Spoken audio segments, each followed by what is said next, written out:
Hello, my name is Gabriele Paglialonga. I'm from Bolzano originally. I'm a manager and an entrepreneur. I recently started a startup called Medigo.org. Medigo is a startup based both in Bolzano and in Boston, United States, which basically helps people and specifically travelers to find medication abroad. So what happens when tourists and business travelers go abroad and need to take, let's say, Tylenol, if they are used to US medicines, and they go to Germany or France, they need to find an equivalent of that medications that they normally don't know. So what we do is we provide an online service that tells people where and how to access drugs and medical services abroad. I'm also the coordinator of the regional section of Italiacamp, which is an Italian business network that serves among the triangle of institutions, large companies, and universities and the student body in general. I've been doing this for a couple of years now, and what we have done, we have collected several startup ideas across the whole country, and we brought these ideas to investors, we brought these ideas to Wall Street recently, and we got a couple of them sponsored by international investors.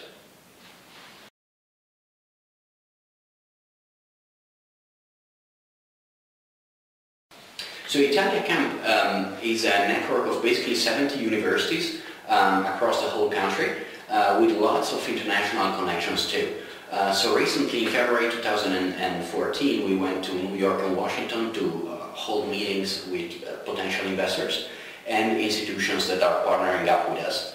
But we also have very strong local networks. I can mention what we did last year here in Sout Tyrol, is that our section organized the Innovation Festival in cooperation with the local government, the TIS Innovation Park, and many other organizations. And we were actually responsible for the international events. We did a couple of them with guests coming from California and from Boston. So we tried to basically bring some international flair and international experience, very practical, to local students, to the local audience in general, and see what are the possibilities that you actually have in some other places in the world, and what are success stories that we can try to replicate over here.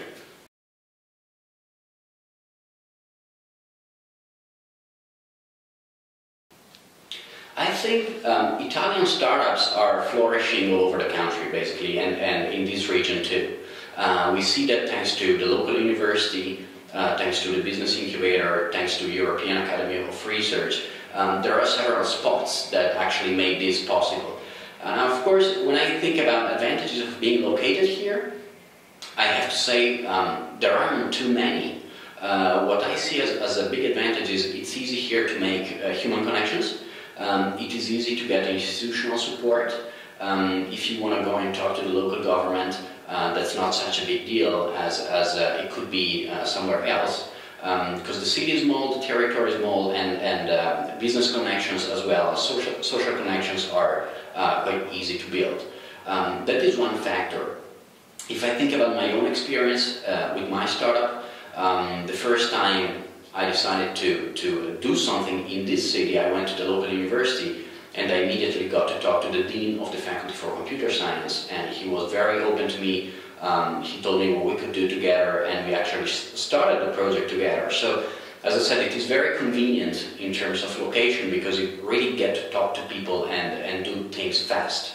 That is one thing. Of course, disadvantages. To be frank, even though the startup movement is really flourishing all over the world, there are still places where it is more convenient to have a startup and not have a startup. And those are, just to mention some, of course, Silicon Valley, Boston, New York now. Switzerland is a good place for it. Singapore, Hong Kong, and many others.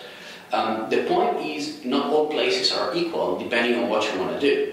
So if you are involved in design and you want to work on fashion, Italy is definitely a good place. Bolzano is definitely a good place, because we have a faculty for fashion and art, for design and art here in Bolzano. So it's really up to what your business is about. If you're looking for very nice tax breaks, then Switzerland is definitely a place you want to go to. So it really depends. If you're looking for human capital and people that can eventually hire, then I would say the United States are incomparable. In my own experience, what I see is a little bit missing here, is that we have this huge social welfare system, which works pretty good. We do have a lot of, so to say, social assistance also. And we have what we call diffused wealth. That means that there aren't really the poor and there aren't really the rich in this region, so there is this high average of people with a good quality of life. That, of course, typically in any welfare state, that also brings to a lower competition, that brings to people that are, let's say, a little bit, how to say, I wouldn't say they don't want to work, but they are kind of satisfied with what they have. So for many years I've been hearing from friends that their biggest dream was to go and work for the local government, whereas in countries like the US or in cities like London, there is really hardly people that want to work for public institutions. So it really depends where you are. I think this goes along a little bit with the local mentality. However, what this comes down to is that people are not really willing to work, let's say, beyond their call of duty. And this is what you really need as a startup, is that you talk to people at 11 p.m. in the night and you still get to do some work. And if you don't find people that want to work with you for very little money and at night time, it is very, very hard to build companies and to build successful companies. Whereas if you are in places where people really do not mind, eating at McDonald's every day and working 20 hours a day, then you're most likely to succeed. So I see this. This is to me the biggest disadvantage of being located here, is that people are kind of lazy, so to say, when it comes to contributing to startups.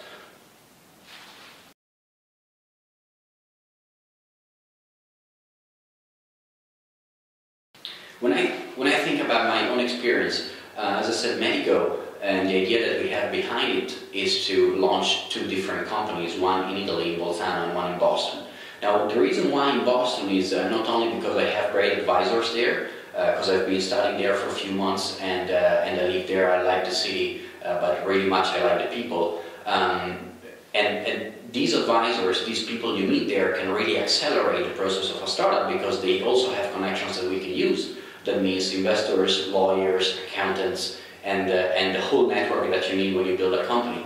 But most of all, as I said, it is not only much easier to attract investors, it is also easier to attract people, people that you want to work with, and dynamic people, smart people. If I think about Boston, I see a city that has a little bit, let's say around 1 million people, inhabitants, and 60 colleges and universities.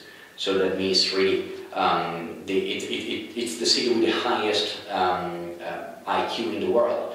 So you don't only get to talk to the brightest minds, you also have people that are willing to work hard, and that's very important.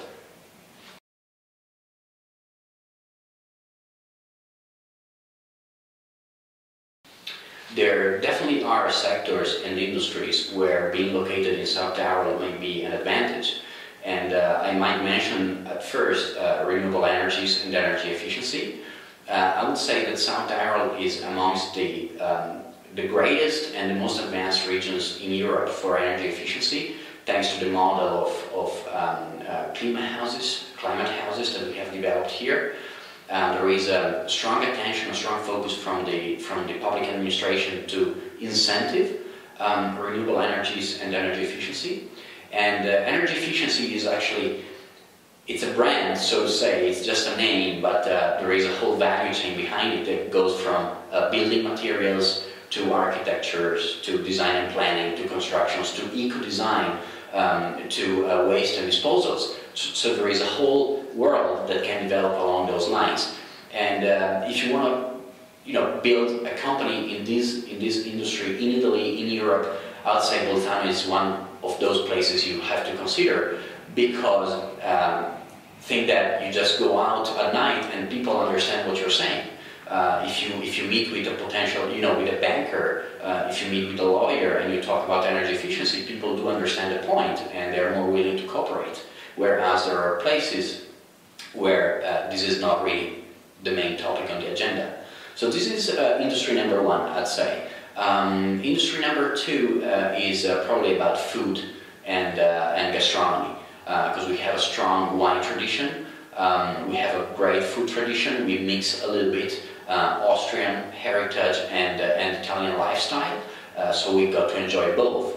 And this, of course, is a main attraction for tourists, but it's also a great attraction for companies that are actually willing to install companies here, because they get to enjoy the Made in Italy brand, which is renowned all over the world, but they also have all that comes with the German tradition and Austrian tradition of culinary taste. And if I think about great companies that are working in this region, in gastronomy, for example, I think about Dr. Scheer, which is a small multinational dealing with food for celiacs, and they were actually not from the region. They come from Innsbruck and they moved here. There are more companies that did so. Saleva is one of them. Saleva is actually a German company that decided to move to this region and enjoy the greatest expertise that we have here about textiles and design. So all these are examples of the fact that it doesn't really matter if you're 200, 300 kilometers far from where you were actually born as a company, but you've got to look for the competences. And these three, I would say, are those skills that we can provide in this territory. So as we said, energy and energy efficiency, food and gastronomy, and design and fashion.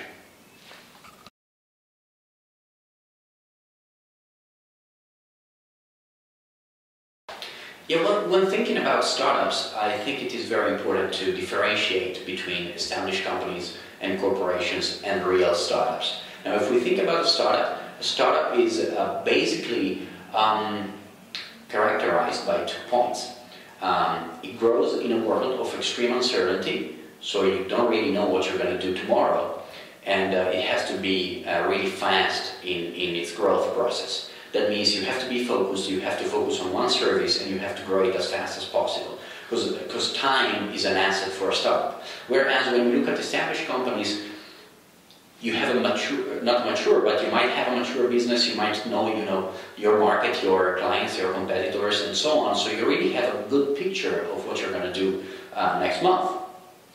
When we think about attracting companies, I would say attracting startups to this territory is much more difficult than attracting established companies, because established companies might open up a business here to service the national market, to service basically Italy and Southern Europe, which is a great idea because you're working across different worlds, north of Europe and south of Europe, and you have multiple, let's say, possibilities. Whereas a startup that has no resources and has to be focused on growth doesn't really have the possibility to be on multiple locations at once.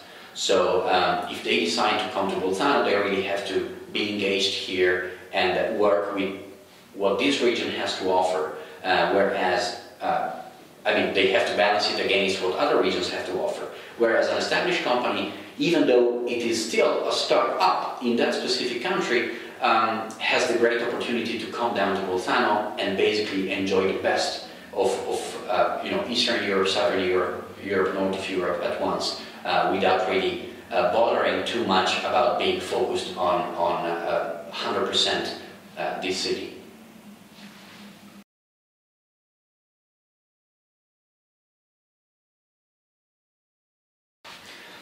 When we think about what happened throughout the crisis in Italy and we compare it to the situation of Sout Tyrol, yes, I would agree there are some differences, and I would say there are too many reasons why people are still willing to be here and to live here. And if I think about myself, I also came back from the United States to my original homeland in Bolzano. And I would say one reason is social and political, and that's due to the relative autonomy and independency that the province has compared to the rest of the country, both financially and legally, which of course opens up to opportunities for investments from the local government perspective. That is one reason, even though it's changing, but it's still there. Also, I would say, when we think, again, we think about social situations, we think about security, welfare and social security, which is very much present here. I mean, you just have a walk around and you see that the city works out pretty well. Everything functions. You have clean street, you have good transport systems, and you have it's pretty safe to walk around alone. So even the security is important when people decide where to live. The other aspect is more economical, and I will mention specifically what I said about niches. This region is not for any business. It is primarily about environmental businesses, about gastronomy and nutrition. So there are niches that are doing very well on a global scale, and the companies that we have in this territory that are investing in these niches, that are there since many years, they are successful, and they still attract good managers, good employees that graduate from university and want to work there. So to this extent, I would say there is still a very nice level of wealth, and as I mentioned before, this wealth is spread around. It's not just in the hand of one person, it is really well balanced among the citizens. So these are the two main reasons, political as well as economic, that I would say make a huge difference when we think about being here or being somewhere else in Italy.